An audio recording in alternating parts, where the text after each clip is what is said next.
Are you coming to the tree where they strung up a man? They say murder three. Strange things that happen here. No stranger would it be if we met at midnight in the hanging tree. Welcome to Strange Things, broadcasting from the Raimundo Rios Mayo Library in Arkansas. Good evening to the show and welcome back. My name is Chris James, your host. Tonight we will be talking about Cannibals. Season 1, Episode 10. Cannibalism is the act or practice of human eating the flesh or internal organs of other human beings. A person who practices cannibalism is called a cannibal. Possibly the strongest taboo that we have.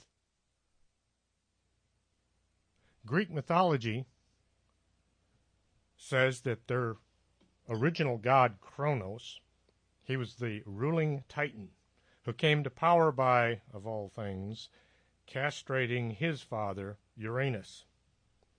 His wife was named Rhea, and while their offspring were the first of the Olympians. Now Kronos, who had gotten into power by doing bad things to his father, was afraid that his offspring would do likewise to him. So as his children were born, he would eat them. After a while, his wife was getting a little tired of all the kids disappearing, so instead of feeding Zeus to Kronos, she handed him a rock and he swallowed that instead. And then Zeus went on to chase Kronos out of the Olympians. Kronos moved off to Italy, where he became known as Saturn. These are known as myths. And we get the word myth from mythos. Mythos means a story or set of stories relevant to or having a significant truth or meaning for a particular culture, religion, society, or other group. Notice they said significant truth. Makes you wonder, where did the story of Kronos actually come from? Was it just something someone made up to explain why the gods did the things they did, or did someone actually go through it? Thousands of years ago, giants were said to roam the Southwest, all across the United States. This is long before the settlers came from Europe. They were known for building very shoddy structures that they lived in. Their camps were haphazardly put together. They made very bad neighbors. They would terrorize the Indians living in the area, and any of the American Indians that they caught were used as a source of food. Tribes still speak of those ancient days when their ancestors fought desperately trying to chase the giants out of the land. They have legends of these creatures being as much as 12 feet tall. One of the legends said that the giants all had red hair. The Paiute, Native American tribe indigenous to parts of Nevada, Utah, and Arizona, told early white settlers about their ancestors having to battle these giants. The red-haired giants stood as much as 12 feet tall, were vicious, inhuman beings that killed and ate captured Paiutes. The Paiutes told the early settlers that after many years of warfare, all the tribes in the area finally came together. They joined forces as a means to eliminate the giants from the land. They had become pretty much tired of being a food source for these monsters. They were supposed to have chased the red-headed giants into a cave. And once the giants had gotten inside the cave, the Indians piled wood all around the interior, the entrance to the cave, and set it on fire, thus suffocating the creatures inside. Any of the giants that attempted to escape were immediately met with a hail of arrows from all the gathered Indians trying to keep them in check. The few that did emerge didn't last very long. Later, an earthquake rocked the region, and the cave entrance collapsed, leaving only enough room for bats to enter and make it their home. While established scholars refused to consider any possibility for the existence of any such society on our continent, some Native Americans preserve oral tradition which speaks of a time very long ago when their ancestors came into conflict with giants that roamed the countryside. These tribal accounts show some resemblance to biblical stories of the pre-flood world inhabited by giants. For example, Genesis tells of the Nephilim, creatures of great size and strength. The Judaic tradition affirms that these giants sprang from the union of fallen angels and the daughters of Cain. They were originally heavenly watchers. God had placed them near the earth with instructions that they kind of keep an eye on people here on the planet, and I believe they were supposed to help us out. But they had other thoughts, and they decided to come down to the earth and take wives for themselves, and their offspring became giants. The Nephilim were renowned for not being very friendly when it came to humans. Those that they didn't just kill outright served as a food source for them. The giants were generally portrayed with insatiable thirst for blood, and because of this savage lust were violently swept away by the great flood, the flood of Noah's time. Most of them perished, but a few survivors made their way to various parts of the world. If you go to different parts of the world, especially the ancient areas, the different islands, on occasion they have found enormous furniture, such as there's a throne on an island in Greece that in order for somebody to have comfortably sat in this chair, they would have had to have been about 12 feet tall. Now, the scientists will tell you it was simply made as a seat for the gods should they ever come to visit. But that would be an awful lot of trouble for a deity, and you don't normally build furniture for the gods, you build statues to them. But the scholars don't want to admit that there could possibly have been something here that they just can't explain. Evidence of giant humans, people 7 to 12 feet tall, still exist in the fossil records. Tools and other artifacts recovered from archaeological digs. Giant skeletal remains have awed and sometimes frightened researchers and explorers as far back as the 16th century. When I was quite young, about 12 years old, my dad was driving through the mountains, and we stopped at a roadside attraction. It was a cave. And just outside the cave was the mummified remains of a body that they had found inside the cave. Had to have been about 8 or 10 feet tall, and it had red hair. Later, the government decided that it wasn't right for the owners of this roadside attraction to have a dead person on display there, and they took the body away. No one knows where it went once they took it from the roadside display, but it's no longer there. It didn't look like any Indian to me, not with red hair. The Wendigo. The Ho-Chunk Indians believe in the Wendigo as being a spirit that possesses a person, driving them to eat the flesh of others. It seems to be an embodiment of greed or evil. We will be right back after these brief messages.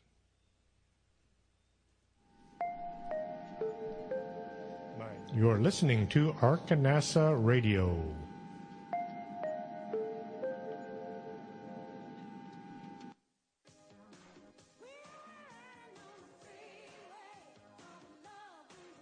Do you have skin? Would you like to take better care of it? Call Lourdes James, independent beauty consultant, and set up an appointment. Call 723-3019.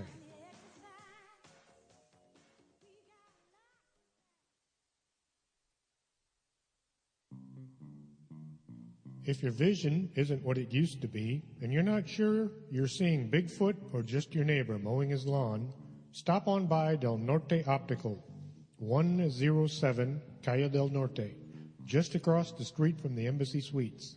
You should be able to see what you're looking at. The Organic Man Coffee Shop, downtown Laredo. Best coffee in the world. If you're tired of drinking that stuff that other people claim to be coffee, try stopping on by the Organic Man Coffee Shop, 1002 Iturbide, Suite number 7. Life is too short to drink bad coffee.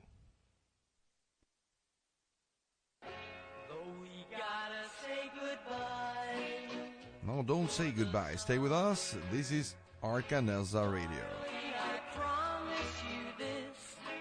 Quédate con nosotros. Estás escuchando Arcanasa Radio.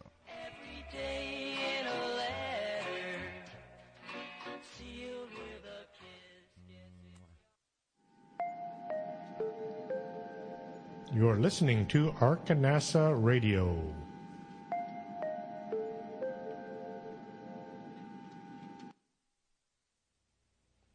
Welcome back. Hope you enjoyed those commercials. Getting back to the Wendigo. Many people have heard of the Wendigo, a cannibal monster found in American Indian folklore across much of the northern United States and Canada. In northern New England, the 5 Wabanaki tribes talk about a similar creature, known either as a Chino, Gaiawakwa, or Kiwakwa. No matter what you call it, it is definitely something to be avoided. The Chinu, Gaiawakwa, Kiwakwa is a human being who has been transformed through dark magic into a cannibalistic giant. Kind of like the Incredible Hulk, as he gets angry, he grows in size. However, instead of being a large, muscular, green creature, the Kiwakwa is a extremely tall, emaciated creature with huge fangs. He is driven by a urge to eat anything in his presence, which leads to some very bad situations anytime he comes within sight of human. The Chinu get their evil power from a lump of human-shaped ice that they have inside their stomach. In order to deal with the Chinu, one of the tactics that the Indians tried using was to get the giant to vomit up this block of ice. If that didn't work, you had to get him to eat salt, and the salt was to melt the ice inside his body, which was giving him his power. They were said to scream so loud that any human within a certain distance of the creature would be killed simply by the sound. The chopping a Chinu into many small pieces is the only way to certainly destroy it. The trouble is they will regenerate unless you do a very good job of chopping them up. Even after it's killed, people will avoid the spot where it died. According to Paiute oral history, the Site Ka, or Siai, are legendary tribe of red-haired cannibalistic giants, the remains of which were allegedly found in 1911 by guano miners in Nevada Lovelock Cave. This is the same cave where legend says that the tribes had come together to drive the red-headed giants into. As they were digging down through the guano, they did find the skeletal remains of giants. However, once again, the government nipped in and seized the remains under the premise that it's illegal to own the remains of Indians from America. However, I don't think any tribes are willing to claim these creatures as theirs, so now all of these giant skeletons are somewhere hidden away in a giant warehouse, sort of similar to the end of the Raiders of the Lost Ark movie. There's a condition. It is called Wendigo psychosis. 2008, near Portage la Prairie, Manitoba, Canada. According to witnesses, the victim, Tim McLean, was asleep with his headphones on in the back of a bus. A man walked over and sat down next to him, suddenly produced a large knife, and began stabbing Tim in the neck and the chest. The bus driver, not having a weapon of his own, immediately stopped the bus on the side of the road, opened the door, and allowed all the other passengers off the bus. Once they were outside, they stood in horror and watched as the assailant continued stabbing and hacking at Tim McLean to a point that he finally had cut his head off. He next began walking up and down the aisle of the bus, holding the head in the air so that everybody could see his trophy. The attacker, Vincent Lee, then began severing pieces of flesh from Tim's body and consuming it. Those people outside that had been washing decided they'd had enough. Many of them were quite thoroughly ill afterwards. The RCMP, Royal Canadian Mounted Police, arrived and found the suspect was still on board the bus. Anytime he'd tried to leave, the bus driver, one of the passengers, and a passing truck driver were standing at the doorway, preventing him from escaping. Lee had tried to drive the bus away, but the bus driver had disabled the engine with a switch mounted in the back of the engine compartment for just such an occasion. The police had to use a taser on the guy twice. Once they got him on the ground and handcuffed him, they hauled him away in a police car.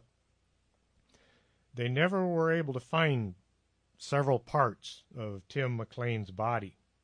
They have to assume that it was somewhere in this man's digestive tract. Lee was yelling and screaming that he was on a mission from God, and that was why he had to kill this man.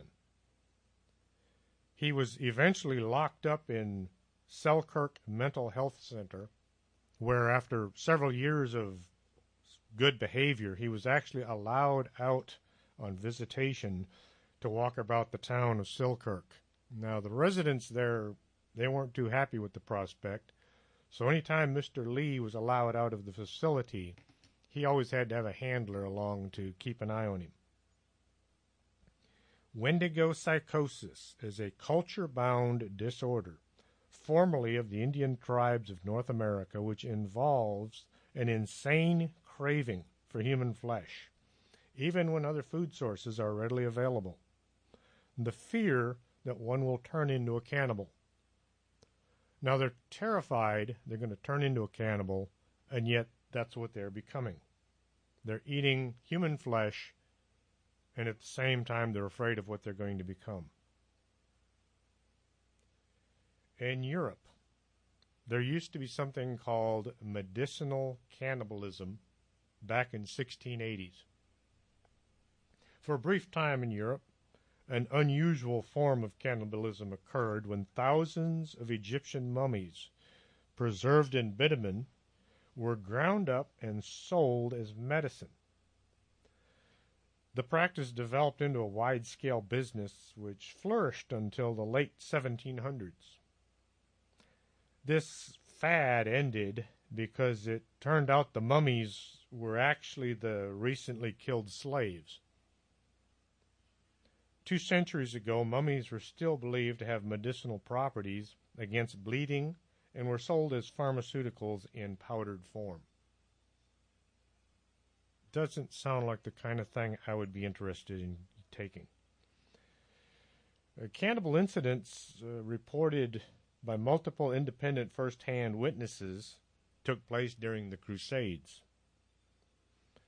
The Crusades came about as a response to the Muslim invasion of Spain, Portugal, and parts of Italy from the year 711 until 1492, when the when the Pope in Constantinople, at that time there were two popes, one in Italy and one in Constantinople. When the Pope in Constantinople discovered that the Turks had arrived on the shore of his palace just across the river, he was concerned that they were going to try to invade his city. So the Pope in Constantinople contacted the Pope in Italy and requested an army to come keep these devils out of his domain. The Pope in Italy didn't have an army to send. He had the soldiers that guarded his palace, and that was about it. So he sent out a call throughout Europe.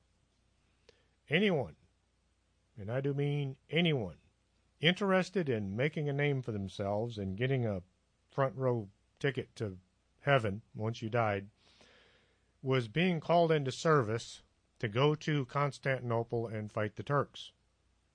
And it's pretty much explained to the people that any act, no matter how atrocious, that they performed against the Muslims was considered okay by God, because at that time they didn't consider the Muslims to be human. They did not receive a well-trained army. Instead, what they received was a huge band of serfs and peasants from all throughout Europe, some from France, some from Germany, all parts of the country, and they all showed up at the front door to Constantinople wanting their reward for the trip. The Pope in Constantinople told them, cross the river, you'll find the Turks over there, do with them as you please. God will reward you.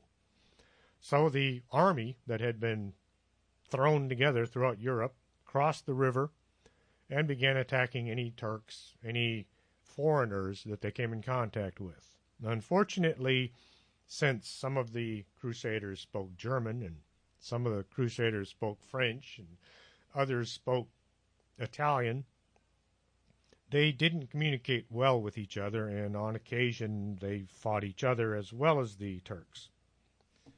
One incident happened in 1098 after the successful siege and capture of the Syrian city Ma'ara.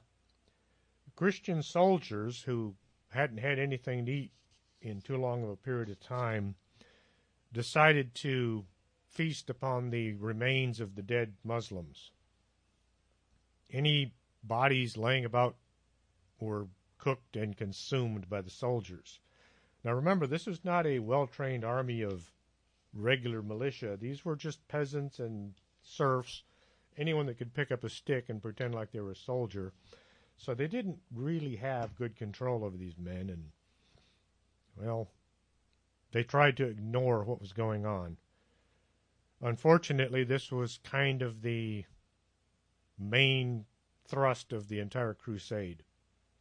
Lots of animalistic occurrences took place on both sides.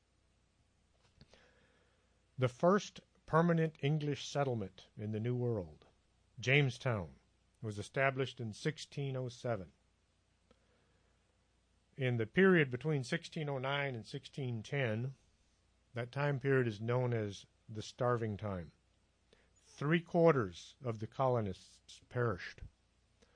At that time, when they were bringing colonists over from Europe, unfortunately, a lot of the people coming over were not farmers or hunters. They were city dwellers. They arrived at the New World figuring all of the food, all of the equipment that they would need would somehow be provided. When the provisions that they had brought from Europe began to run low, instead of seeking out the local Indian tribe and requesting help, they sent ships back to Europe to pick up more provisions to bring back and resupply the settlement. Some of the ships would take as much as a year to cross the Atlantic, pick up supplies, and return. During that time, the colony grew so desperate, they resorted to eating the body of a 14-year-old girl who had passed away. Archaeological evidence shows that her skeletal remains had been worked over with a knife. This is the kind of evidence you only find in a situation where the meat has been removed from bones for cooking. The girl, who archaeologists named Jane, as in Jane Doe, likely arrived in Jamestown in August of 1609, just before the winter set in. According to researchers, she likely wasn't the only one cannibalized by the 60 or so colonists that managed to survive. Of course, then there's the world-famous Donner Party. The Donner Party was en route to California, 1846. At a last-minute decision, they stopped in a valley to allow their animals to graze. They stayed in this location for a few days. This was the tipping point that meant the difference between them successfully making it over the mountain pass or being stranded there over the winter. They became snowbound in the Sierra Mountains in Nevada. They were bogged down. They couldn't proceed any farther. They basically dug in and prayed that they could make it through the winter alive. Many of the colonists froze to death. Some starved to death. It was 4 months of wintertime between becoming trapped in November and the first relief group arriving in February. During that time, a lot of evil decisions were made. The dead people were consumed, allowing the survivors to survive the winter. Of the original 87 members that started out, only 48 survived. The 48 admitted to the rescuers that they had consumed parts of those who had passed away due to starvation or disease. Alfred Packer was an American gold prospector and convicted cannibal. February 9th, 1874, he'd left with 5 other men. He was working as their guide. He was going to show them a good plot to do their prospecting. They went out into the Colorado wilderness and immediately ran into trouble. They found a local Indian tribe who were kind enough to allow them into their camp, and they were told if they would like to, they could stay the winter. They could live there with the Indians, no hard feelings. They had plenty of provisions because the Indians had been living there their entire lives. They knew what it was like in the mountains. Well, the gold prospectors decided that once their bellies were full and they'd gotten warmed up, that they didn't need to stay with the Indians. So they decided they would pack up and head off into the mountains looking for their gold. They ran into trouble immediately after leaving the Indian tribe.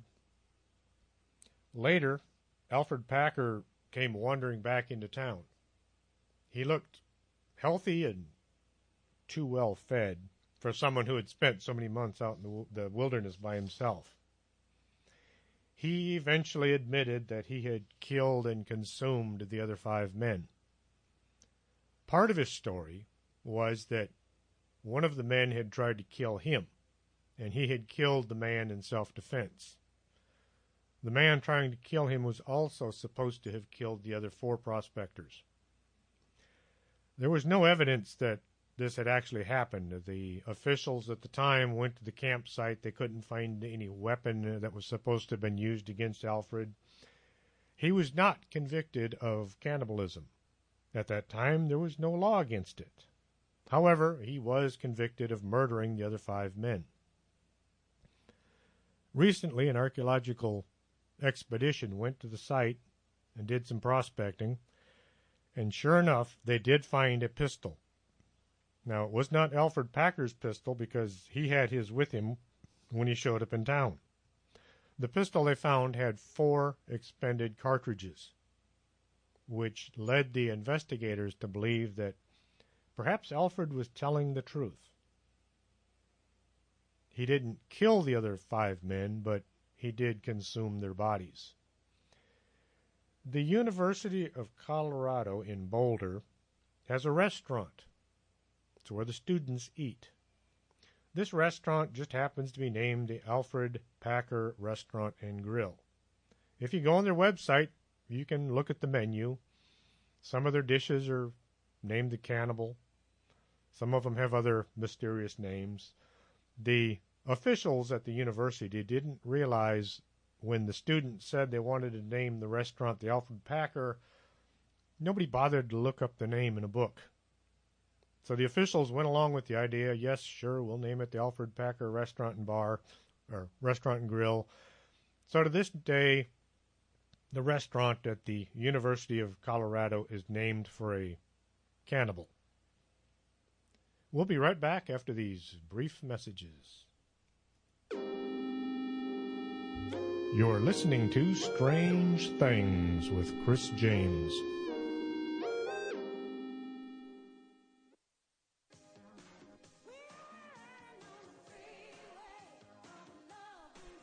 Do you have skin?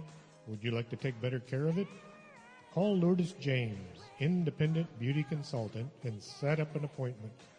Call 723-3019.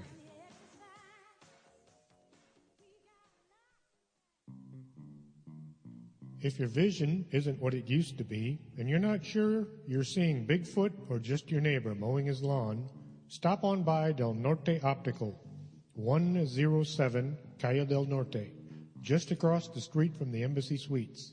You should be able to see what you're looking at.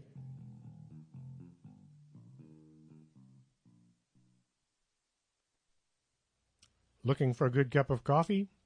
Stop on by the Organic Man Coffee Shop, 1002 Iturbide, Suite number 7. Best coffee in the country. Life is too short to drink bad coffee, so stop on by the Organic Man Coffee Shop.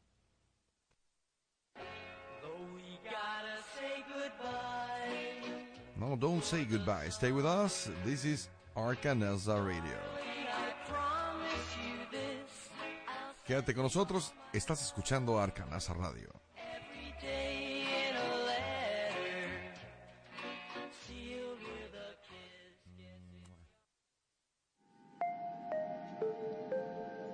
You're listening to Arcanelza Radio.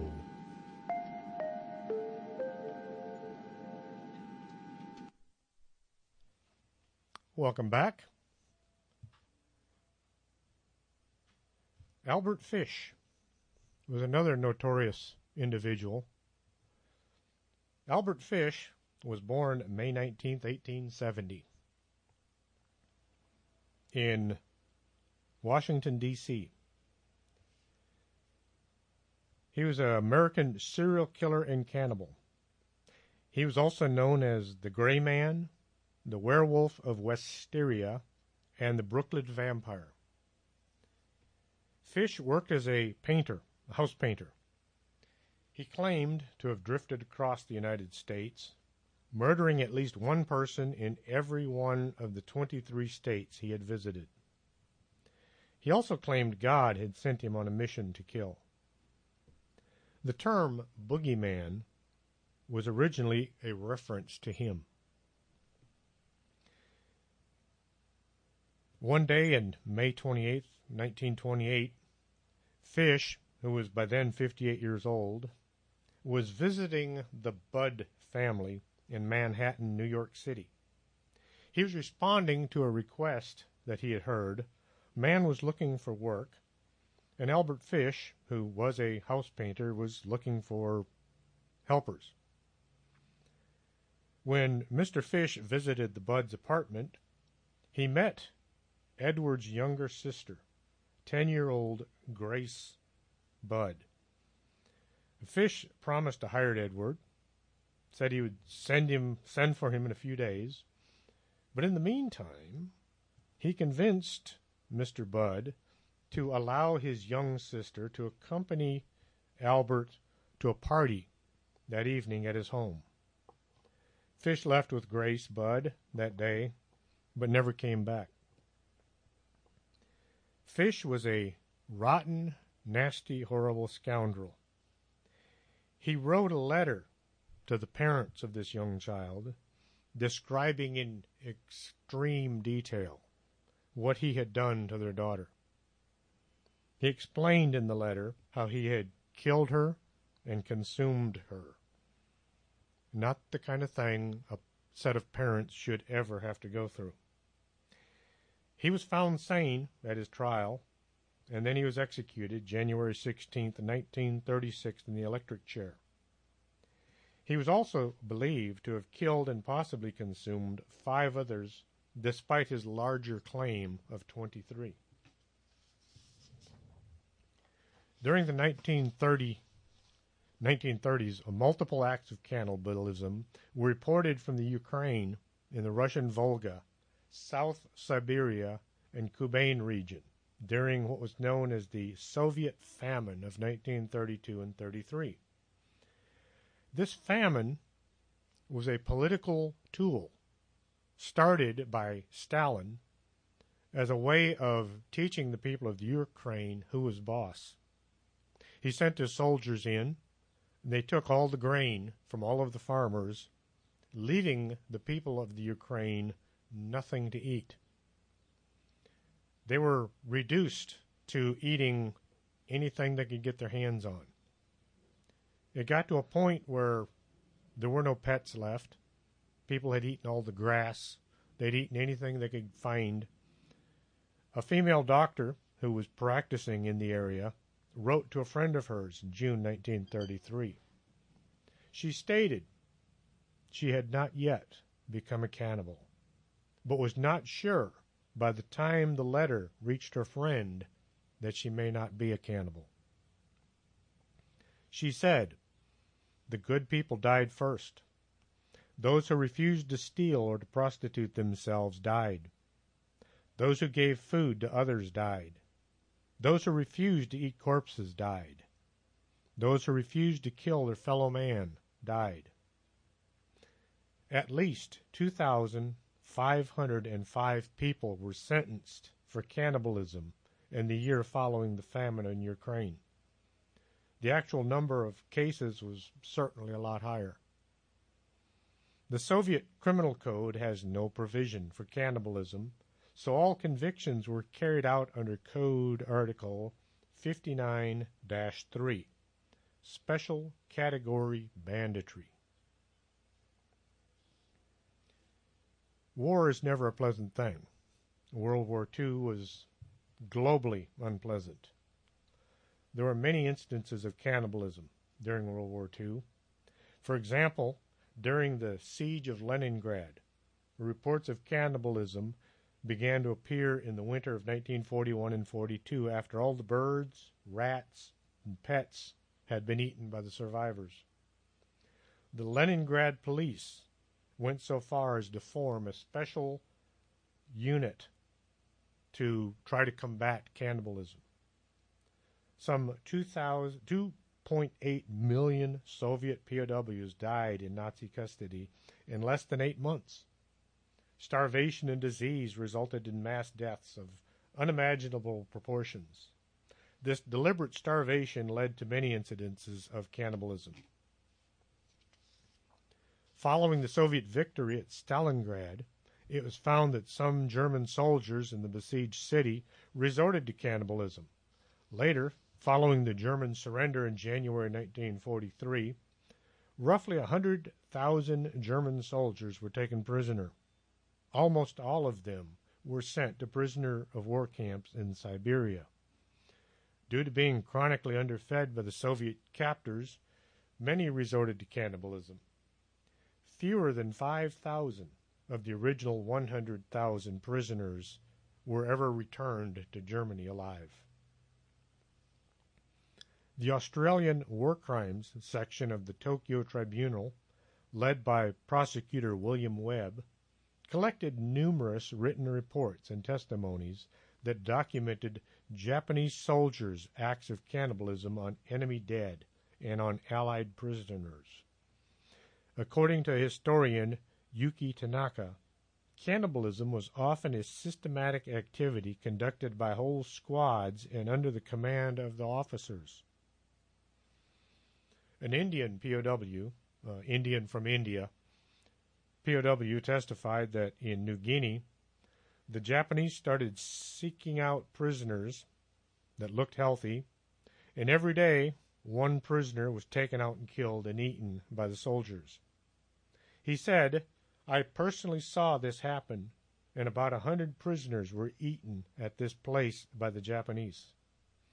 The remainder of us were taken to another spot 50 miles away. At this place, the Japanese again started selecting prisoners to eat." That would be one of those situations you try not to look tasty. Another well-documented case occurred in Chichijima in February 1945, when Japanese soldiers killed and consumed 5 American airmen. This case was investigated in 1947 in a war crimes trial.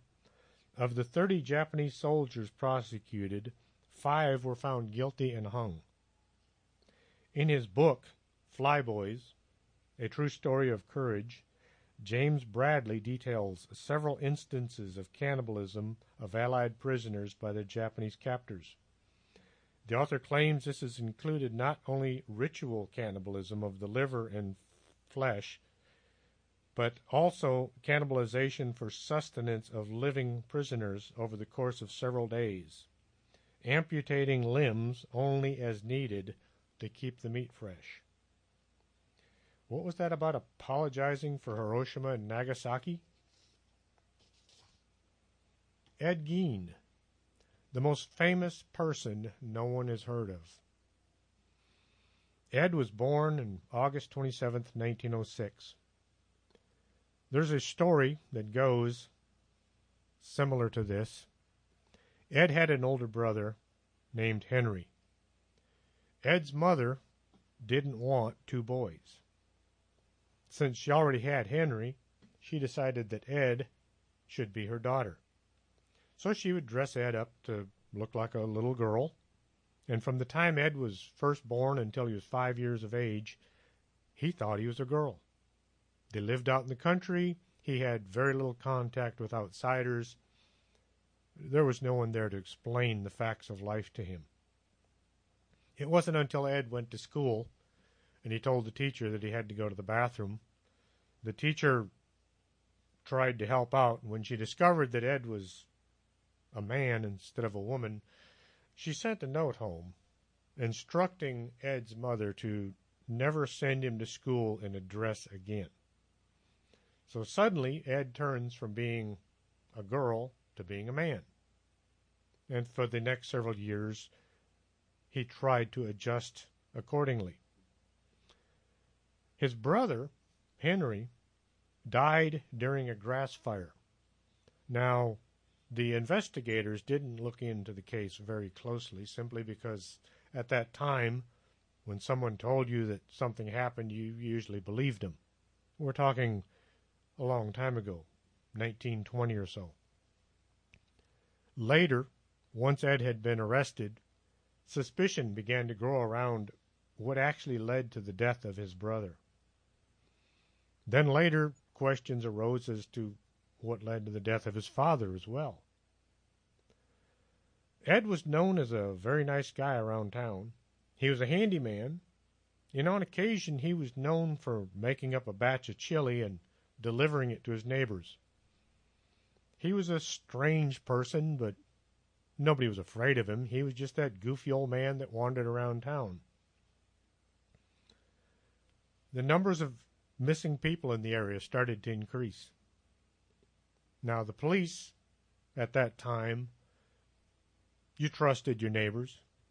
They would go about town trying to see if they could track down these missing people, but usually they just figured, oh, they've moved on to another location. During the 40s and 50s, Wisconsin police began to notice an increase in missing person cases.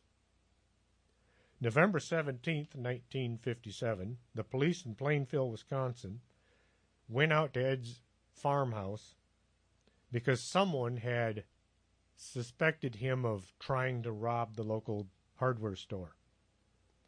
The owner of the hardware store was missing, Bernice Worden.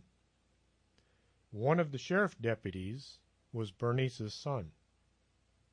The sheriff wasn't too worried when he drove out to the farmhouse. Ed was just a strange old man. So the sheriff went up, knocked on the front door, and there was no answer. He walked around back to the farm barn, thinking, well, maybe Ed's out back. Wasn't suspicious, just wanted to ask Ed if he knew anything about the robbery. When the sheriff walked into the barn, he found what was left of Bernice Worden. She was hanging from the rafters, and she had been dressed out very much like a deer. The sheriff now had the unpleasant task of notifying his deputy that he had found his mother. They caught Ed, took him into custody, began questioning him, and they also began to search his house. I don't think anyone was quite prepared for what they found in Ed's house. He had a chair made out of human bones and skin. He had bits and pieces of human flesh in his refrigerator. He had been making chili out of human remains, possibly the same food he had been delivering to his neighbors' houses. In the closet, they discovered a suit of clothing stitched together from human flesh. Does that sound familiar?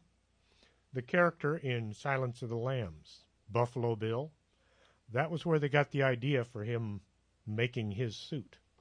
That was what Ed had been making. He was trying, it would appear, to make himself into a girl once more. It took a long time to search the entire property looking for other remains. It was a large farm. They found bits and pieces hidden throughout the entire property. Bones, skulls. They found an unusual-looking bowl. It turned out to be the top of a human skull. There was a lampshade and a wastebasket were made from human skin. Ed was quite handy with his hands. The more they looked through the house, the more ghastly trophies they found. Ed's mother had been taxidermied and was in the back bedroom. If that sounds a little bit familiar, the scene in Psycho when they discover Norman Bates' mother, that was also taken from Ed Gein. Ed Gein had more than just skeletons in his closet. He had skeletons throughout his property. November 17th, 1957, after discovery of Bernice Worden's headless corpse and other gruesome artifacts in Ed's house, Ed was taken away, tried, found guilty of 7 murders. There was evidence that he may have committed more than 7 murders. He claimed that most of his body parts he had dug up at the local cemetery. Anytime they questioned Ed, it was questionable as to whether his answers were purposefully vague or he just didn't know. As I said earlier, he was just that goofy old man used to wander about town. He was finally locked up, spent the rest of his life in incarceration. He was nearly paroled after a short period of time when the governor of Wisconsin, a man named Lacey, met Ed Gein while touring one of the prisons. Ed was a nice old man, friendly, seemed a little slow upstairs. The governor thought, well, why do we have this poor old man locked up? He should be allowed to go home. And he tried to make it happen. Fortunately, the warden and several of the guards managed to convince the governor that was not a good idea. Fortunately, Ed remained in custody the rest of his life.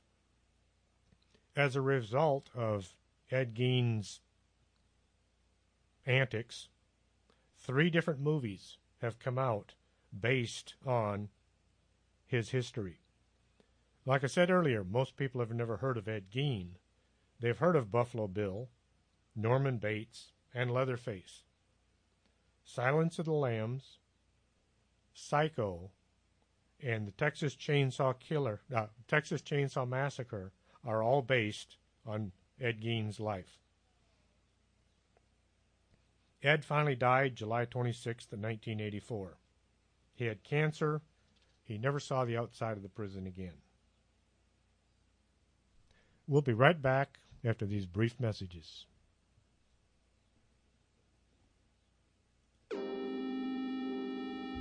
You're listening to Strange Things with Chris James.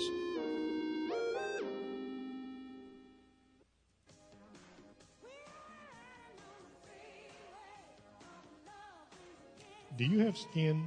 Would you like to take better care of it? Call Lourdes James, independent beauty consultant, and set up an appointment. Call 723-3019.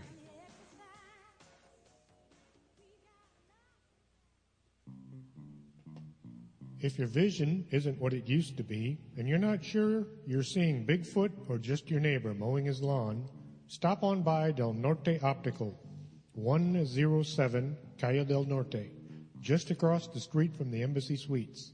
You should be able to see what you're looking at. Looking for a great cup of coffee? Stop on by the Organic Man Coffee Shop, 1002 Iturbide, Suite number 7. Life is too short to drink bad coffee.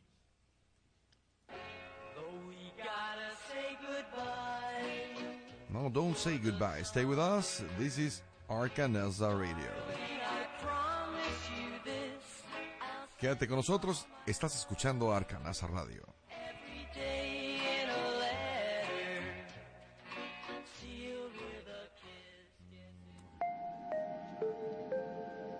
You're listening to Arcanasa Radio.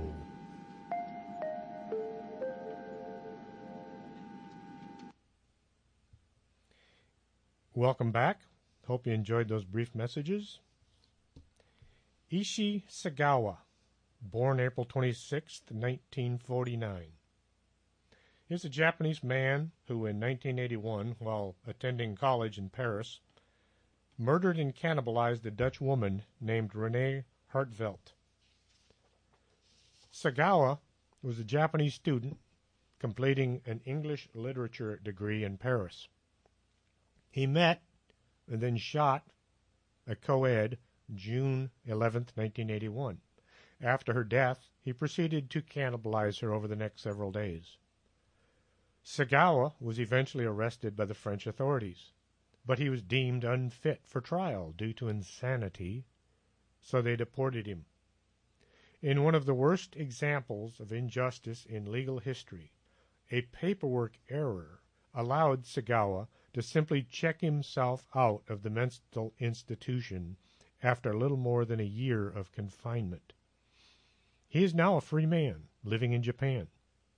After his release, he became a minor celebrity in Japan and made a living through the public interest in his case. Not only did he get away with murder, he benefited from it. Since the victim wasn't from France, the French authorities weren't too concerned in seeing Sagawa in prison. The Dutch couldn't pursue the case since the crime was committed in France. Everyone has heard of Jeffrey Dahmer. 1991, a 14-year-old Asian boy was running for his life. When the police stopped him, he was incoherent. He had been drugged, and unfortunately they didn't realize it at the time. They figured that he was a homosexual boyfriend of a very nice blonde-haired man who showed up at the scene and said, "This is my boyfriend, and I'll take him back home and take good care of him." The police, not wanting to get between the lovers, turned the young Asian boy over to Mr. Dahmer, who immediately took him back home and killed him. Unfortunately, if the police had managed to get inside the apartment and look around, they would have discovered a decomposing body laying in the bedroom. A couple of months later, 2 Milwaukee police officers were driving around in a high-crime area when they spotted a small-stature black male running down the street wearing handcuffs. They stopped the man thinking he may have escaped from another police unit, only to discover that this man, Tracy Edwards, had escaped from Jeffrey Dahmer's apartment as well. This time, fortunately, the police took the time to look into the case a little closer. They went back to Jeffrey Dahmer's apartment. Dahmer said he was concerned for the young man, his boyfriend, and he wanted to take care of him, probably the same way he'd taken care of the young Asian gentleman. The police decided to poke around a bit, and when one of the officers looked into the bedroom, he discovered Jeffrey Dahmer had stacks of photographs, pictures of other men that he had killed. He not only had photographs of them when they were alive, but he had photographs of them dead and some of the bizarre things he had done to them after they were dead. They immediately arrested Jeffrey Dahmer after a brief struggle. He decided he was not going to go quietly. They handcuffed him, drug him off to the squad car, and then they started to search the apartment. In the refrigerator, they found a head, just the head. In the freezer, they found 3 more heads encased in plastic, kind of like a normal person would keep a chicken or a turkey in the freezer. Mr. Dahmer had heads in his freezer. They found plenty of remains of other humans that Dahmer had killed. It took a long time to search the entire apartment. The neighbors were aghast. They couldn't believe such a nice man could have been arrested for such heinous crimes. The closet contained a large cooking pot. In it they found human remains. The odd thing was, the police said that the apartment was very well kept. It was neat, it was clean, it was tidy, but it smelled of rank, rotting meat. The neighbors had complained about the smell, but Dahmer had simply told them, "I have a backup sewer." If they'd have just looked a little closer, perhaps not quite so many people would have died. Annie Schwartz, the reporter who was first on the scene, described what she saw in her book, The Man Who Could Not Kill Enough. In the book, it describes the closet where they found the metal stock pot that contained decomposing body parts. On the shelf above the kettle were 2 more skulls. Why did he kill? Why does a Jeffrey Dahmer happen? No one can say for sure. Over the years, there have been literally thousands of books written trying to explain why serial killers do what they do. The so-called experts will give their best guess, but they don't know. A lot of the serial killers remain in prison for their entire lives, and the authorities try questioning them, trying to find out what causes a person to become a serial killer, what drives a human to eat another human's flesh, but they don't know. You can't say it was because Jeffrey Dahmer had a bad childhood. He had a relatively good childhood. His parents cared for him.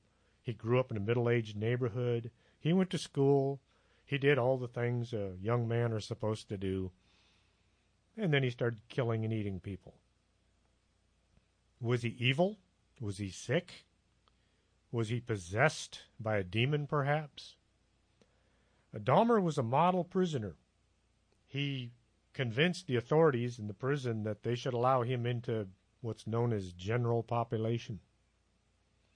He went on work details about the prison. Some reason he was assigned to a work detail consisting of 2 men that were both in prison for murder. It didn't take very long after a guard left the men alone that Dahmer was killed. November 28th, 1994, the 2 murderers killed Jeffrey Dahmer. They never did exactly say why. Andrea Chikatilo was born October 16th, 1936 in the Ukraine. He became a serial killer and a cannibal also. The Ukraine, that's the exact same place where earlier they'd had that bout of cannibalism where 2,505 people were arrested for being cannibals. Chikatilo did not have a nice childhood. Nothing like what Dahmer went through. The Nazis invaded the country. He was witness to atrocities by both the Nazis and the Communists. His father was sent off to fight. When his father was captured by the Germans, he was immediately suspected of being a spy by the Russians. Chikatilo grew up not having a very good childhood. It's hard to say that simply because he had a lousy childhood, it drove him to kill. Abraham Lincoln had a horrible childhood, and yet he grew up to be the best president of the United States.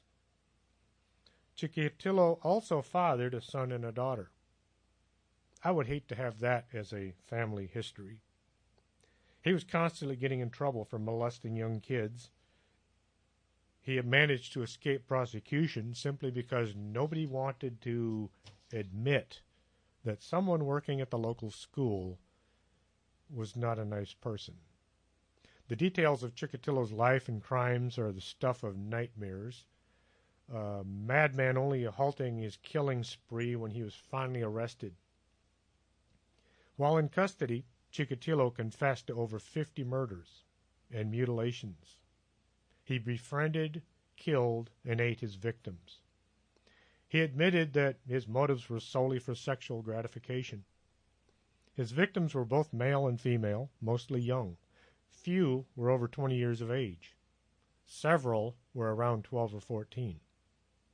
He would meet them at a railroad station or a crossroad. He would become friends with them. He knew how to act like a nice person. Then once he had them alone, he would do what he pleased with them. During his trial, he recanted some of his crimes and then immediately confessed to others, perhaps trying for an insanity ruling, but the judge was having none of it. The judge went so far as to actually yell at Chikatilo on more than one occasion, "You're not crazy. Knock it off." Chikatilo was executed in Rostov on February 14, 1994. The movie Citizen X, 1995, is directly based on Andrei Chikatilo's murders. By most accounts, Miwes was a depraved, pathetic individual from Rodenburg, Germany.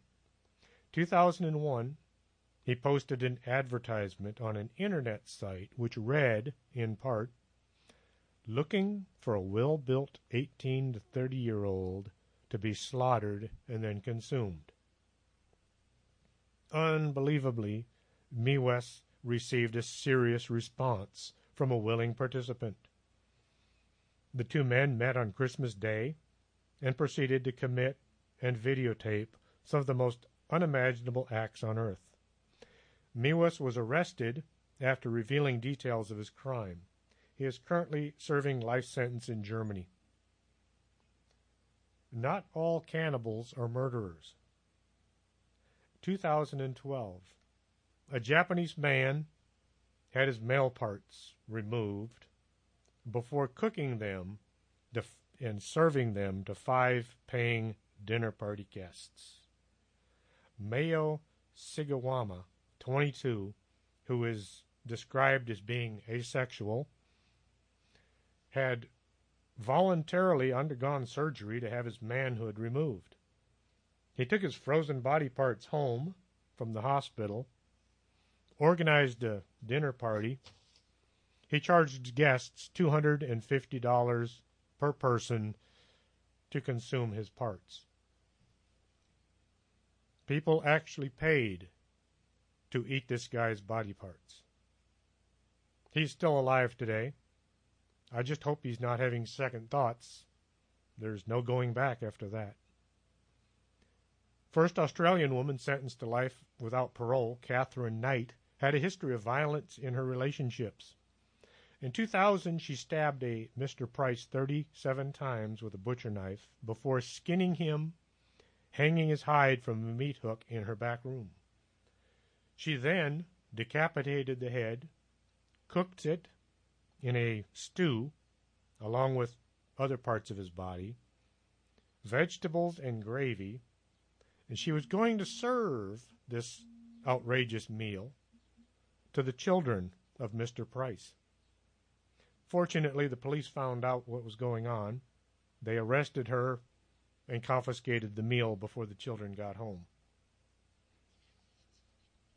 What causes one man or woman to decide to consume another person? Are they evil?